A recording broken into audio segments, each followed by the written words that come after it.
Welcome back to another Tutorial Tuesday. Today we're heading for France to take a look at Paul Ricard in F1 22. First we'll explain how you should drive the circuit in our track guide, and then we're diving somewhat deeper and give you some in-depth tips on how to master this track completely using the Track Titan analysis. And be sure to click that subscribe button if you don't want to miss any future uploads.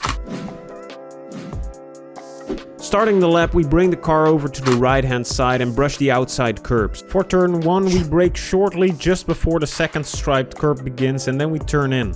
We shift down to 5th gear, hit the apex and aim to clip the edge of the sausage curbs, as these don't unsettle the car too much. For the second corner we stay in 5th gear and take a late apex, using the full curb for the shortest route as it is very flat. We hit the brakes around a 50-meter board from high speed and flick the car into the corner, shifting down to 5th gear for the apex. We take all of the flat inside curbing, keeping within track limits. We're immediately into turn 4, which we take in 3rd gear to help rotate the car. Try to use all of the inside curb and keep to the left side of the track on exit for a wider entry into turn 5. Turn 5 is one of the slowest, taken in 3rd gear to avoid any wheel spin. You want to turn your car in, clip the apex and use as much track space as possible on exit. You want to avoid the little sausage curbs here, as they will unsettle your car. We're progressive on the throttle so we can get the power down while avoiding losing the rear. We aim for a later apex to maximize the speed through turn 7. This corner is easily taken flat out, and it's all about following the smoothest possible route onto the Mistral straight. We move all the way over to the right side of the straight and brush past the curbs. Hit the brakes just after the 100-meter mark. We downshift the 3rd gear for the apex of turn 8, short shifting back up the 4th for better grip. We swing the car around the 9th corner where we use the curb to rotate the car. Running out of the chicane, we want to be careful with the exit curb as well, as it can also mess up your traction. We move over to the left side for the 10th corner, and we turn in around the 50-meter mark. We take it flat out in 8th gear with ease. Coming out of turn 10 we move to the left curb before turning in just after the 50-meter board, but don't brake yet. We stay on the throttle until we have reached the start of the first apex. No need to brake too heavily here, using 5th gear for this one, and we let the car run out wide for the best exit. Turn 12 requires us to get all the way back over to the right side for a wide entry, gradually reducing the brake pressure as you get towards the apex in 4th gear. We aim for a late apex, avoiding the raised part of the curb here, as this one is not as kind as the others, and it will reduce our grip and downforce. We keep the car to the right all the way through turn 13. Coming to turn 14 we want to take a wide entry and a late apex to set up the final corner. We turn in right between the 150-meter board, downshifting the 3rd gear, and we try to hug the inside to set us up with the widest line into T15. The final corner is the tightest and slowest on the circuit, and the main focus here is getting a good exit down the straight. We use 3rd gear to give us enough grip to drive over the apex curb safely. We use as much track space as possible to accelerate to the finish line. And when you're on a qualifying lap, stay to the left, as it's a shorter distance to the line, which makes your lap just that little bit faster.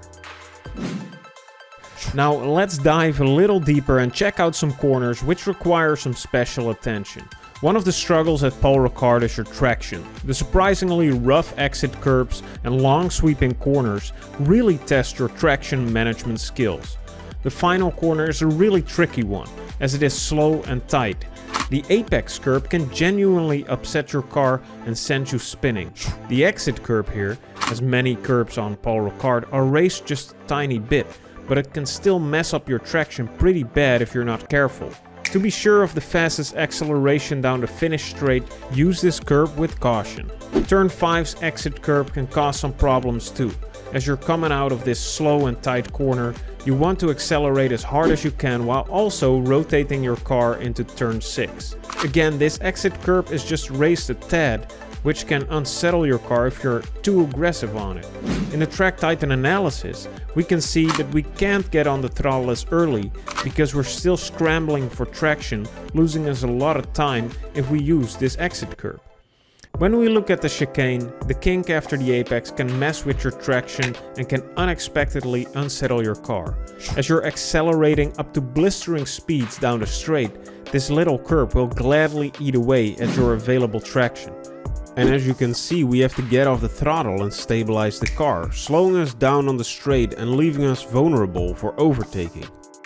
Turn 11 is this long sweeping right-hander where you've got to manage your speed and traction both very well. In the Track Titan analysis, we can see what happens when you're slowing down somewhat too early here, but not enough. You can't get on the power as early and you'll lose time because you're struggling for traction as you're trying to accelerate whilst also turning the car through the corner.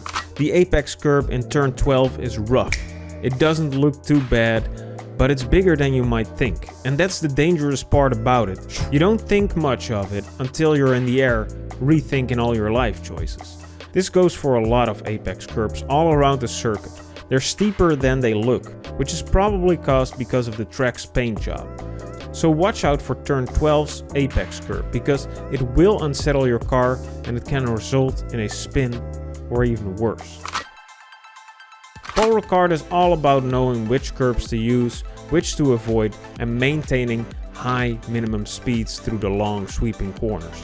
It's an often disliked track, but it's such a fantastic drive once you get a better feel for how this circuit flows. Let us know in the comments down below if this track guide was helpful. Check out the Track Titan platform in the description below, and as always, we hope to see you in the next one.